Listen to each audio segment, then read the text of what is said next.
Diga. É uma dica de escrita que eu acho. Pode ser uma dica, Ó. assim. Parece que o Kafka faz o seguinte aqui, ó. Ele tá pensando em alguma coisa muito específica, que não é a metamorfose, é outra coisa. Vamos dizer, por exemplo, esse rapaz ele fez alguma cagada. Esquece a metamorfose. Vamos dizer que o Gregor ele fez alguma cagada. O plot não seria ele virar um inseto, é ele fazer alguma cagada. Só que aí ele coloca essa metamorfose. E quando ele vai descrever as coisas, ele já tem uma coisa tão específica na cabeça, que ele não conta o que aí ele consegue, com muita fluidez, narrar as cenas possíveis. Só que aí ele adapta para esse caso específico. Deu para entender? É como se o Kafka, ele não está inventando tudo ali na hora.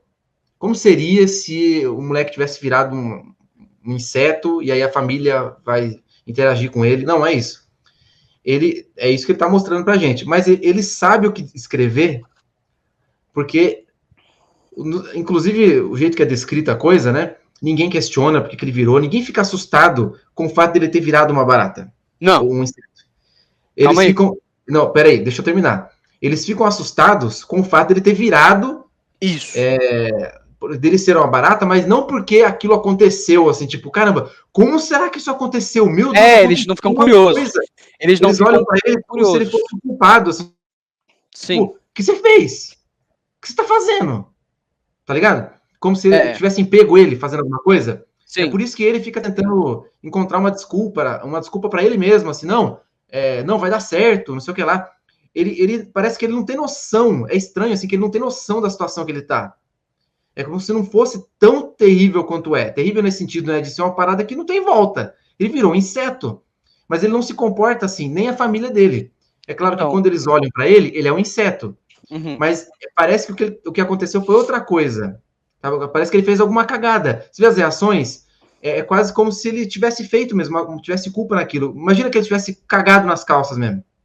Literalmente. Feito uma cagada nele mesmo. As reações, e aí ele fala assim, ai, meu Deus, eu tenho que me limpar aqui, porque o cara... Vai, abre a porta aí! Peraí, só um pouquinho, eu já vou me arrumar aqui. Calma, mas você vai fazer o quê, cara? Você virou um inseto, meu. Você não tá cagado só. Tá ligado? Mas ele fica não é só isso, né? Não é só isso. Ele fica se comportando como se tivesse alguma coisa ali que já vai dar pra arrumar, assim. Tá ligado? Parece que o Kafka, ele tem isso na cabeça. Ele pensou em alguma situação que pode acontecer no mundo real, mas ele transforma isso nessa fantasia aí de que essa situação é o cara virar um inseto. E aí ele começa a transformar essas cenas possíveis nessas cenas mais bizarras aí do inseto. Eu tenho essa sensação, assim, sabe? Então, o Kafka, assim, isso aqui pegando o Kafka, né? Ele escreveu essa história exatamente, tá? Assim, início e fim, foi publicado 3 anos depois, mas foi publicado em 1915, né? Mas ele escreveu do dia 7 de outubro de 1912 até o dia 17 de novembro de 1912.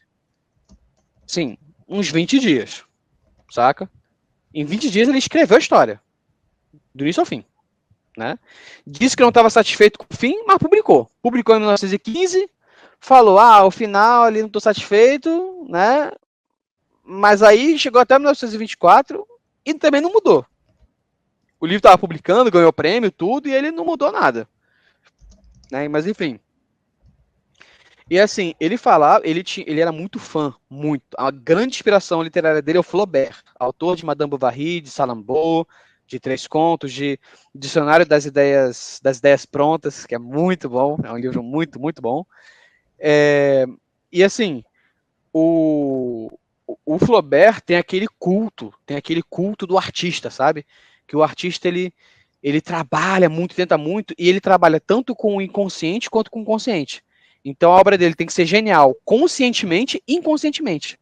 O artista tem que ser capaz de colocar coisas que não vão quebrar a parte que ele faz conscientemente, mas que ele sabe que estão para além da compreensão dele. Ele sabe que ele não vai entender aquilo dele tudo, entendeu?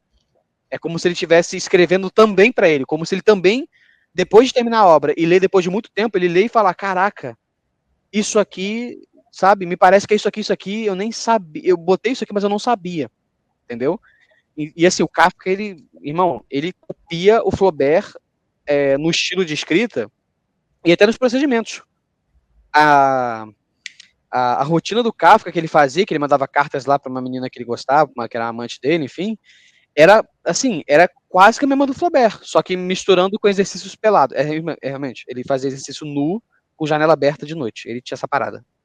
E ele mandava cartas, assim, tipo, mas eu tirar essa aqui, tá, menina? Ele fala, exercício nu com janela aberta. E aí depois escrever de 2 às 6 da manhã. O Flaubert tinha esse negócio de ficar 12 horas escrevendo, e o Kafka tinha de dormir 2 horas e escrever 6 horas direto durante a madrugada. Entendeu? Então eu não sei se ele estava pensando nisso, não. Eu até entendo, se eu falar, dica de escrita, técnica, eu acho que é válido, mas assim, eu não sei se ele tinha tempo de pensar direito, entendeu? Eu acho que ele teve essa ideia, tanto que a primeira carta ele mandou, ele falou, eu comecei a escrever uma história que tá me perturbando, mas eu não sei sobre o que é.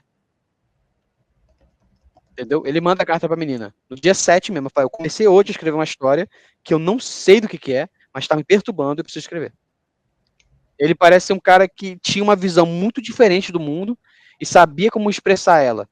E tinha uma cultura literária muito boa. Eu duvido que ele tenha usado essa técnica. Embora eu concordo com o Lucas, funciona. Só que você não conta pra ninguém, você não conta na história, né? A técnica fica só pro artista, né? Não, você não conta nunca pra ninguém. Não conta nunca, você não conta nem pra ninguém. Talvez o Kafka tenha feito isso e não conta pra ninguém. Aí, ó.